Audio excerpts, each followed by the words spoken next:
In the final months of the Second World War, elite groups of Allied agents and commandos infiltrated Germany. Their top-secret missions: to hunt down Hitler's so-called wonder weapons and the scientists who built them. We weren't looking for Lord Haw-Haw, we weren't looking for Himmler, we weren't looking for Hitler, we were looking for strictly people of intelligence interest. As the Allies advanced into Northern Europe, there were fears that Hitler might retaliate in a final act of revenge. Intelligence reports suggested Nazi scientists were building weapons of mass destruction. But would Hitler dare to unleash them? It was urgent because if Hitler had the bomb, we'd all be speaking German today, probably. In a prelude to the Cold War, the Americans and British began a secret race with the Russians to round up German scientists. The stakes could not have been higher. The winners could develop Hitler's wonder weapons to control the post-war world.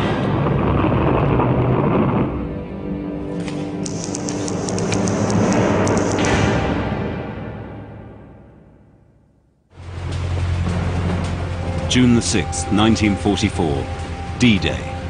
The greatest amphibious invasion in history. But the future of World War II still hung in the balance. Behind the scenes, Allied intelligence was anxious that Hitler might be plotting his revenge. 7 days after D-Day, the fears were confirmed. A strange object, traveling at 400 miles an hour, appeared in the skies over London. At first, it was thought to be some kind of plane. Only after it plummeted to Earth did they realize what this was. A flying bomb. Over the next 4 days, hundreds more rained down on London. One hit on June the 18th killed 121 people. This was the first of Hitler's vengeance weapons, better known as the V1. The Allies had nothing like this in their arsenal, and there seemed to be no way of stopping it. And if Hitler's scientists could create something like the V1, what other terrifying devices were they building? Hitler was casting around for the weapon that would win the war. He thought it might be the V1. And they were doing a lot of highly exotic and important projects in those last few months of the war. The Nazi leadership had always seen the importance of technology and invested huge amounts of money into rockets, aeroplanes, even motor racing. Consequently, German cars dominated racing in the 1930s. But Hitler was rewarded with many other scientific firsts. Perhaps the greatest and most dangerous was in atomic physics. Nuclear fission was first discovered in Germany. Some of the best German physicists were Jewish and were forced to flee the country by the Nazis. Most of them traveled to the United States, where they brought the alarming news that Germany might be working on an atom bomb. This warning prompted the Pentagon to launch a top-secret effort to build their own bomb, codenamed the Manhattan Project. The whole project was built on fear. The Manhattan Project was actually built because we were afraid. And it would have, if the fear had become a reality, it would have destroyed the United States. Robert Furman was working in the Pentagon when he was recruited to coordinate a secret mission going into Europe. The plan was to send in special agents to locate and shut down Hitler's atomic program as quickly as possible. There was one key target the agents had to find: the leading German physicist and head of the Nazi atomic bomb project, Werner Heisenberg. The mission would need elite agents on the ground to hunt for Heisenberg in the German bomb facility. Marty Previty was one of those secret agents. When this photograph was published in 1947, they blocked out my face because I was a special agent of the Counterintelligence Corps and I was supposed to be incognito. To give the agents license to operate wherever they wanted, they carried special passes with the highest security clearance. Purpose of visit: investigate intelligence targets, remove documents, equipment, or personnel. This was my authorization to do whatever I needed to do, capture people, whatever. These passes would later prove invaluable to allow them to travel beyond the Allied front lines. There was a further objective, just as important as the scientists. The Allies knew the Nazis had amassed thousands of tons of uranium, the essential ingredient in an atom bomb. Fearing they planned to use this in their own bomb, the Allies wanted to gather up Germany's extensive reserves of this scarce element. The Manhattan Project needed to stockpile uranium for their own bomb, so their special agents had orders to track down the Nazis' hidden hoard. The mission was given a code name, Alsos. The true meaning of the name was kept a closely guarded secret from nearly everyone, especially General Groves, head of the Manhattan Project. But it was a good many years later that it was revealed that Alsos was Greek for a grove of trees. Now, I think General Groves would have shivered in his shirt if he had known it at the time, but we really named the mission after him. As the Alsos agents prepared to go into Northern Europe, Britain was beginning to deal with the V-1. New anti-aircraft batteries and barrage balloons intercepted the Vengeance weapons as they flew in. And Britain's fighter pilots, whose planes were faster and more agile, were also learning how to destroy the flying bomb. But the panic was by no means over. Just when it seemed the British had finally defeated the V-1, German scientists were about to fire an even more terrifying Vengeance weapon at London. This is German test footage of the newest device in Hitler's secret arsenal, the V-2 rocket. The V-2 was a huge leap forward in the history of weaponry, according to military analyst Robert Hewson. The significance of the V-2 is that for the very first time, human engineering was able to launch a guided projectile that would travel several hundred miles and hit a point more or less where you had aimed it. This was a wonder weapon insofar as once you had a successful launch and the missile went in the right direction, you could not stop it.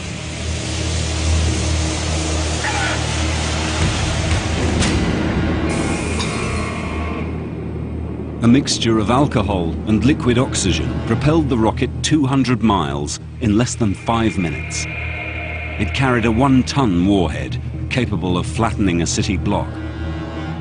The real technological advance was the V-2's guidance system. Gyroscopes controlled vanes in the exhaust, which steered the rocket towards its target. The Germans had successfully launched the world's first ballistic missile.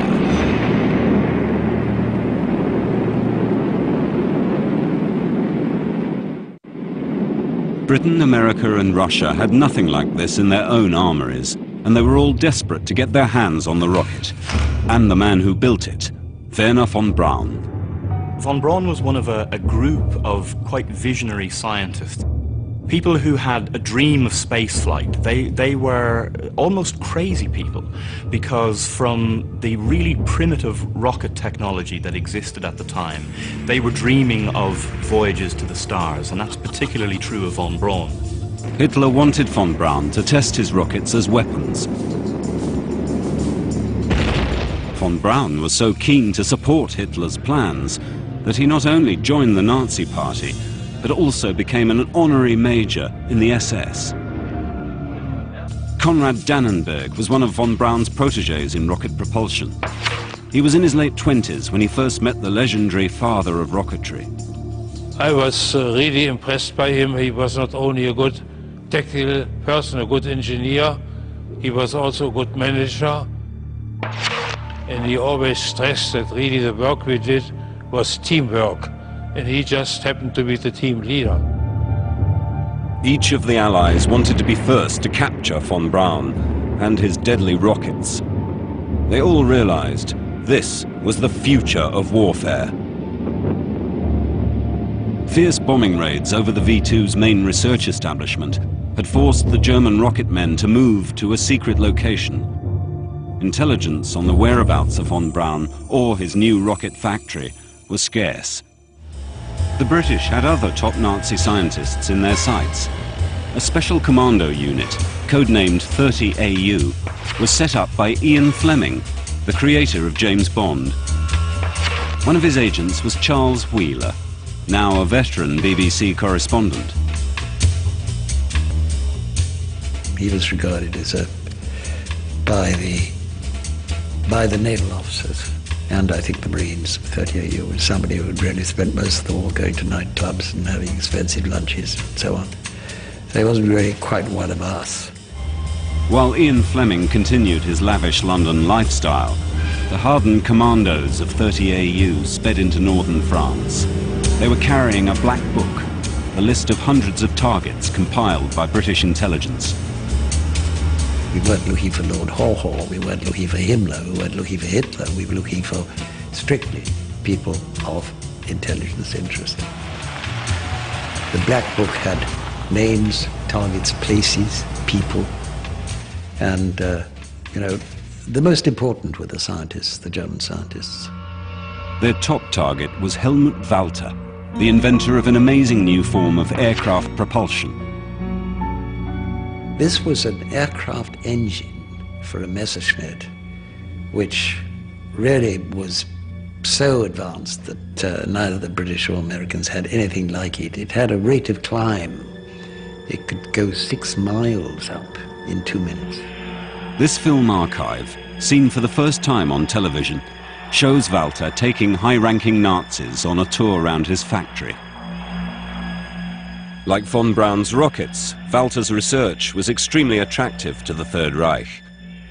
But his technology was equally desirable to the Allies, according to defense historian Matthew Utley. The technology under development by Walter was a significant area of interest for the Allies. And in many ways, the Admiralty saw this as the jewel in the crown of German wartime innovation and something that needed to be developed and pursued in the United Kingdom. In the final months of 1944, the British and American scientific missions raced through France as fast as the Allied armies could advance. But the key scientific targets still lay within Germany itself. Soon, they would have to face a new threat. Over in the east, the Russian Red Army was making rapid progress through Poland, heading for the German border. They were also keen to hunt down the best Nazi scientists. Although officially allies, there was an unspoken but deep mistrust between America, Britain, and Russia. The Allies were unified by the common purpose of defeating Germany. But as the war began to draw to a close, frictions and fissures did begin to emerge that had been there throughout the Second World War, but that were becoming more apparent as it was evident that Germany was in the throes of being defeated. In February 1945, with the Nazis crumbling, the three leaders met at Yalta and agreed to divide Germany into 3 zones of occupation, but the planned zones increased the urgency of the hunt for Hitler's scientists. Many of the areas under Russian control would contain scientific targets, and the Red Army was now in striking distance of these key sites. Within weeks of Yalta, the British and Americans crossed the River Rhine and fanned out across Germany, hoping to reach their targets before the Russians. Intelligence reports suggested that Werner von Braun had moved his V-2 rocket factory into the center of Germany. The trail was leading to the small town of Nordhausen.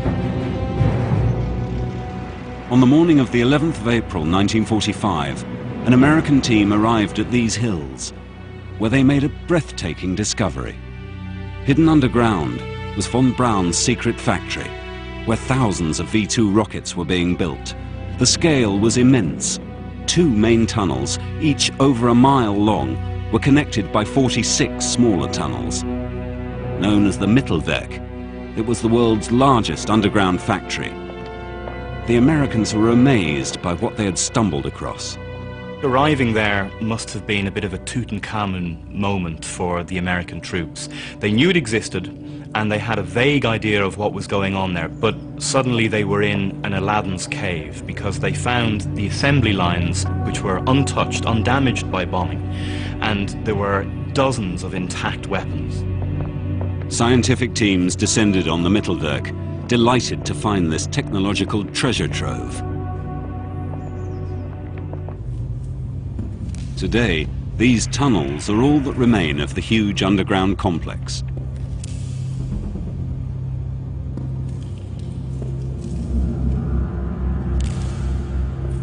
The production was on a production line, on a conveyor belt, yes. It moved on, and you had to attend to it at your own workplace and do your work before it moved on.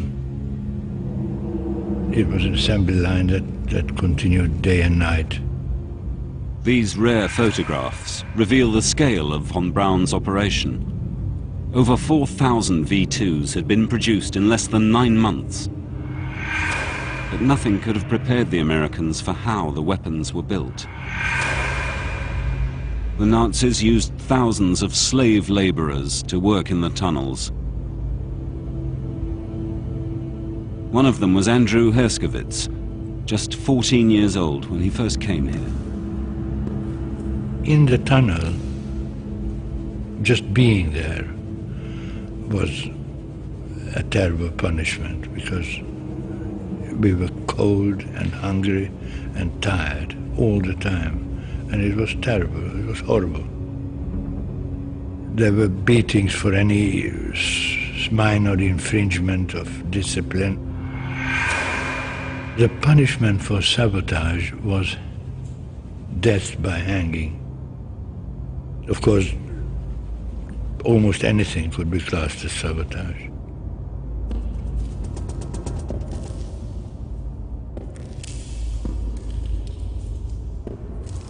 The workers were housed here, in a concentration camp specially built to supply labor for the tunnels. When the Americans liberated the camp, they witnessed at first hand the true cost of the German rocket program.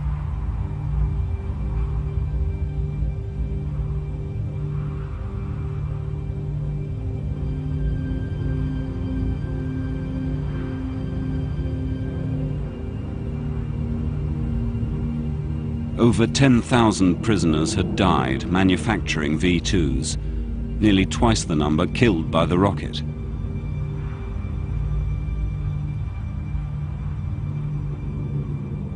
I personally think that we were not expected to survive more than 1 year, as maybe the food was calculated to make us last 1 year and then to die.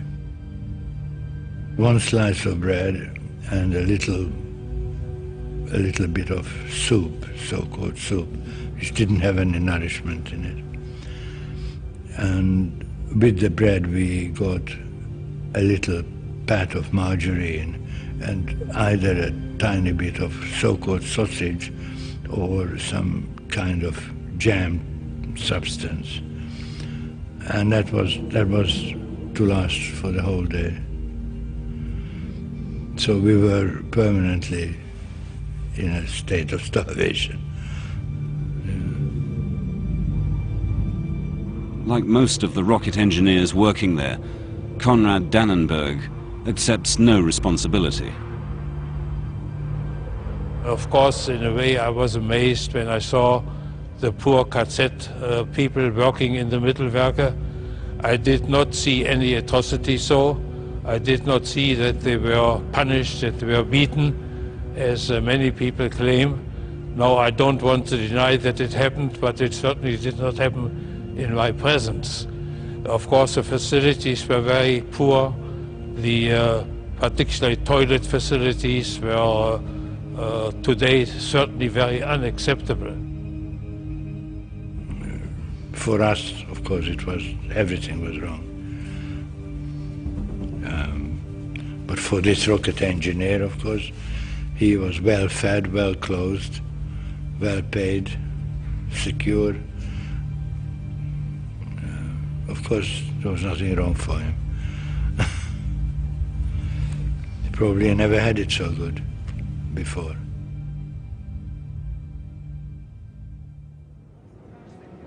While American medical teams tended to the abandoned prisoners, other crews were busy shipping out rockets and equipment, desperate to transport it back to the States. They were unable to completely strip the underground factory before the Russians arrived. The Red Army found there was still plenty of material for them to cart away. Both sides now had the rockets, but they still needed the brains that created them. Their number one target, Werner von Braun, had disappeared with over 100 members of his rocket team. He was rumored to be on his way south, to Bavaria. Several hundred miles away, the agents chasing the German atomic bomb project continued their hunt for Werner Heisenberg. Captured documents had led them to a town called Haigerloch.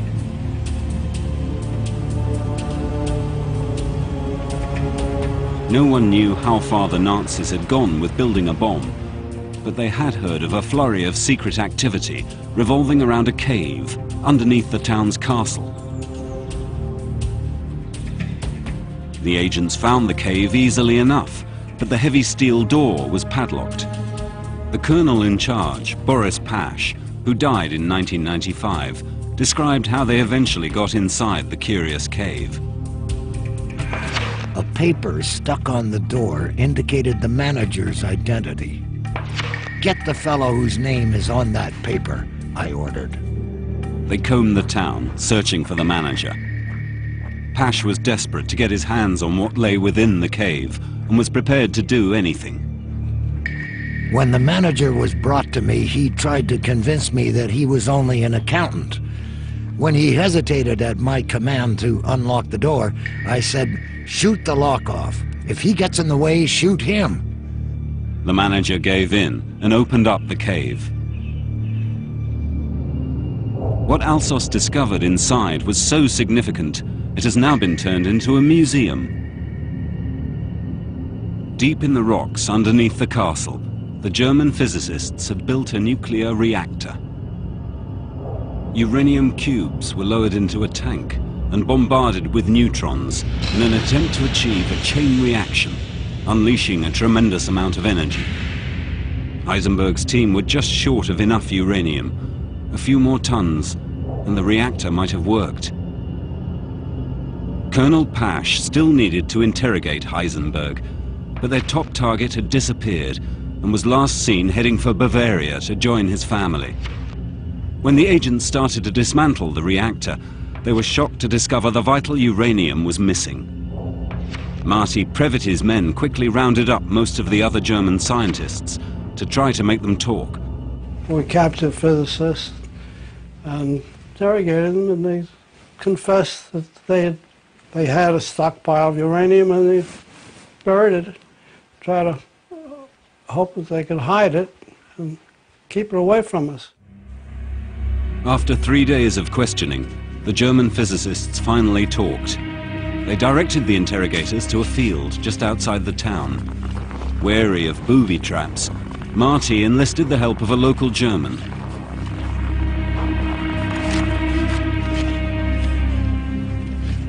After several hours of digging, they finally hit the jackpot. They unearthed more than 2 tons of uranium buried outside Haigerloch. The Air Force flew it to Great Britain. It's very heavy stuff, so it took 20 of these planes flying round trip several times to carry that much stuff over there. Most of the valuable uranium was now in Allied hands. But Hitler's top scientists were still at large. A few days before the end of the war, British intelligence unit 30AU was racing to capture one of Hitler's top scientists. Their target, rocket plane designer Helmut Walter, was behind enemy lines in the port of Kiel. To get hold of Walter, about 6 Marines actually went ahead of the army to together with, I think, the SAS, and went straight to Walter's headquarters. They knew where it was. And there was Walter. And he was extremely uncooperative at first. And then after a couple of days, suddenly decided he might as well open up everything he had. Walter had been working on a radical aircraft, which the British were anxious to learn more about. They also needed someone brave enough to try flying this machine. Test pilot Eric Brown was the man for the job. A legend in aviation, Eric Brown has flown more types of aircraft than anyone else in history. When he flew into Germany in the last days of the war, he was shocked by what he found. It was like walking into Aladdin's cave as regards advanced aircraft. The airfields we visited were mostly in a state of chaos, but the strange thing was, much to our astonishment, they had not touched any of their advanced jet or rocket aircraft. Now, my only explanation for this is that they were so proud of their achievements in this sector that they wanted us to see what was available, what might have been. Eric came face to face with one of the strangest looking aircraft in the German Luftwaffe, the Messerschmitt 163, with its rocket engine, designed by Walter. It was an airplane that made the adrenaline flow, certainly exuded a great challenge to fly. It had a number of revolutionary, innovative features. It had swept wings, but above all, it was rocket-powered, and it landed on a skid. Eric was desperate to discover how the Me-163 worked, but the more he found out about it, the more he realized this would be a dangerous test flight. The rocket that Walter designed for that aircraft was a very clever piece of engineering. It was small, it was light, and it was powerful. But because it used an explosive mix of fuels, two substances, C stuff and T stuff, that when mixed together essentially explode and power the rocket, it was known by its pilots as a flying bomb. The two fuels mixed together to produce 8 minutes of rocket power. The plane could climb 20,000 feet in under 2 minutes, so it could launch surprise attacks on enemy bombers. The pilot sat in a cockpit surrounded by rocket fuel. It was not a plane for the faint-hearted. Over 10 German pilots had died attempting to fly the 163. Most were killed during takeoff or landing. But this didn't seem to worry Eric Brown. I was encouraged by the boffins who were in on the act to have a go at this. And there was nobody around to stop us. That was the real thing. The noise really was ear-splitting. And one felt, as you sat in this, with this aircraft rocking under this power, it was like unleashing an atom bomb, I think. And I think one has to say you felt a little apprehensive about what was lying ahead, but the temptation was so huge to have a go at this thing. Eric Brown became the first and only Allied pilot to fly this rocket-powered plane.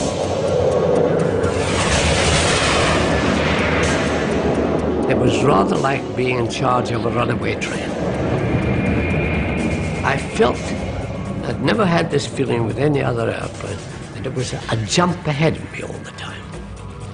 And I was catching up with it. It really took your breath away.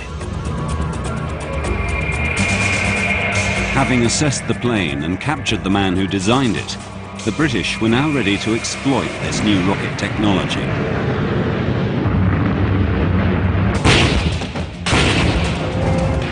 By now, most of Germany had fallen to the Allies. The Red Army had surrounded Berlin and were beginning to push towards the center. 60 miles away, American and Russian troops met up for the first time on the river Elbe. In front of the cameras, both sides behaved like the best of friends. But behind the scenes, the battle for Germany's spoils was now at its most intense. Once the German collapse really began to get going, there was a huge sort of flurry of activity. There were so many targets, everybody was rushing around in all directions, securing stuff, looking for stuff, finding stuff, failing to find stuff. Denying or trying to deny as much as possible to the Russians, preventing the Russians getting there first and making off with it and nobody ever seeing it again. Lots of competition. Both sides knew the real prizes. Hitler's top scientists had fled to mountain retreats in Bavaria, in the south of Germany. Nuclear physicist Werner Heisenberg and rocket engineer Wernher von Braun had come here to shelter from the fierce fighting in the north. They also wanted to be as far away as possible from the advancing Russian front.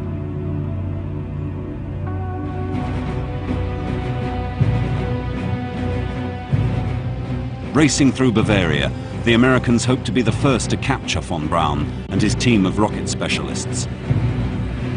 But the German rocketeers were already making their own plans. We had some top secret meetings with von Braun and some of his closest staff members to talk about the question, what do we do at the end of the war? We had considered, should we turn ourselves over to the Russians? And there were some indications that the Russians were possibly interested in rocketry, but we had heard so many bad things about the Russians. And I think we all realized that with the V2 we had made a major new contribution to high technology. And so we had hoped at least that this situation would help us to survive the war and to do something after the war which would be worthwhile. Von Braun realized his rocket team's unique knowledge could guarantee them VIP treatment when the war ended. On the day after the announcement of Hitler's death, the German rocket men emerged from hiding. In his mad dash south, von Braun had broken his arm in a car accident. They were relieved to be surrendering to the Americans rather than the Russians. Von Braun was dispatched to the United States. His future designing rockets now seemed assured, provided his involvement with the SS and his use of slave labor was overlooked.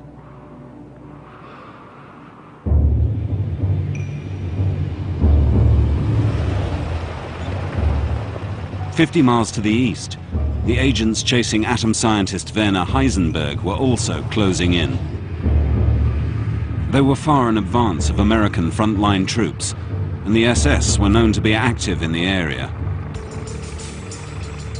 Colonel Boris Pasch realized it would be dangerous to go much further. Was I to hold up until the infantry could join us? Or should I go on in the manner of past operations? I decided to plunge ahead.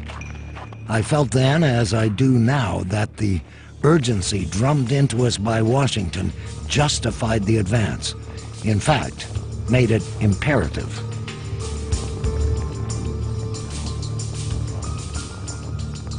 Heisenberg was at his family's home above the Walchensee Lake. His son Jochen was 6 years old at the time and can remember the Americans approaching.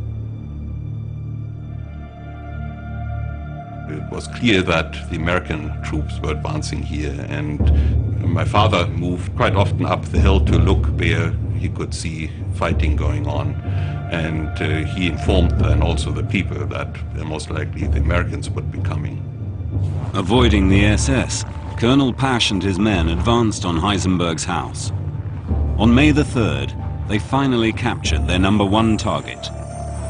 I remember that at that time I was visiting with my father by my grandmother. There came a call saying that my father should come back to his house immediately. Then I came up here and we did see American soldiers, they were here on the terrace and seemed very friendly.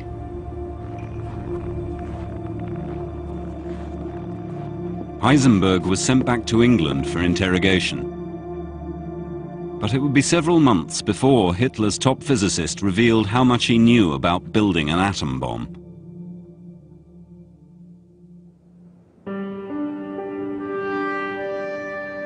Four days after Heisenberg's capture, Germany surrendered.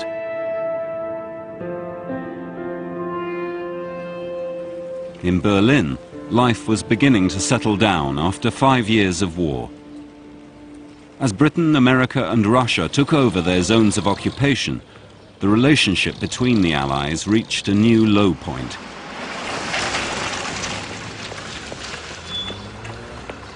British Commando Unit 30AU was operating in the city and received a frosty reception from the Russians. It was very, very touchy and difficult, and people had to be pretty careful that it never broke out into any kind of violence, and I don't think it ever did. But this became a sort of mutual hostility. I mean, that's where I first became conscious of the fact that there was a Cold War. Just a few weeks after the war ended, we were into the Cold War. The Russian hostility was understandable. 30AU were hardly in Berlin on a peace mission. Their agents were now making trips deep inside the Russian zone, on clandestine operations to smuggle the wives and families of the captured scientists over to the West. We actually dressed a German woman up as a British female ATS officer and drove her through 2 Russian checkpoints from West Berlin through Helmstedt into West Germany.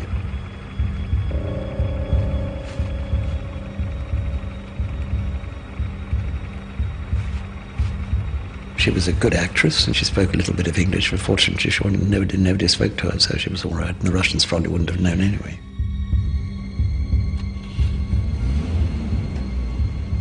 Having been reunited with their families, key German scientists were then brought over to Britain. Helmut Walter, inventor of the rocket engine for the Me-163, came to the north of England to continue working with an all-German team of scientists. Meanwhile, behind the scenes, massive shipments of German scientific materials, technology and research were boxed up and taken to Britain, America and Russia.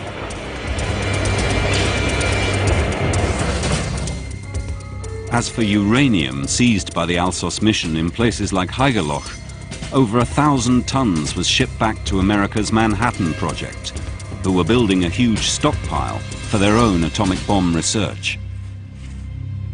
Alsos's #1 target, Werner Heisenberg, and 9 other German physicists were interned at a country house in England. In a last-ditch attempt to find out more about the Nazi bomb project, secret microphones were placed around the house to eavesdrop on the Germans.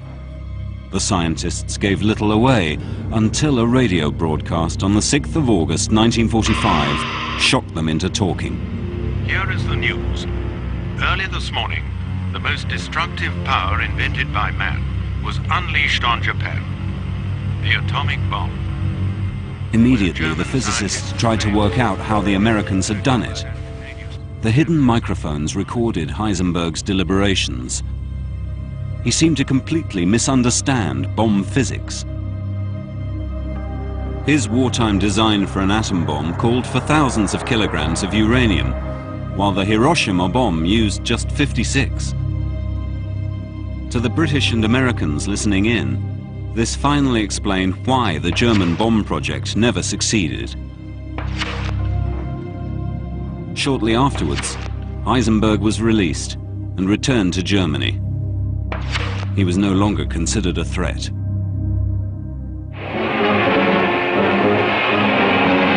Three months after VE Day, the 15th of August was declared Victory in Japan, VJ Day.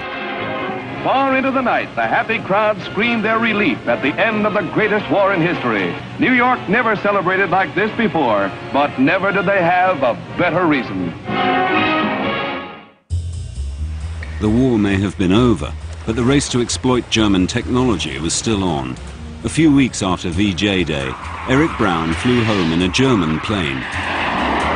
It's quite an exciting feeling, because you feel what a turn for the books, isn't it? Where any German aircraft coming over that way was met by a barrage from the White Cliffs, but here we were bringing their most prized aircraft back without any particular problems. The plane that Eric was flying was much more important than the dangerously explosive rocket plane he had tested earlier. This aircraft would have a major influence on the Cold War.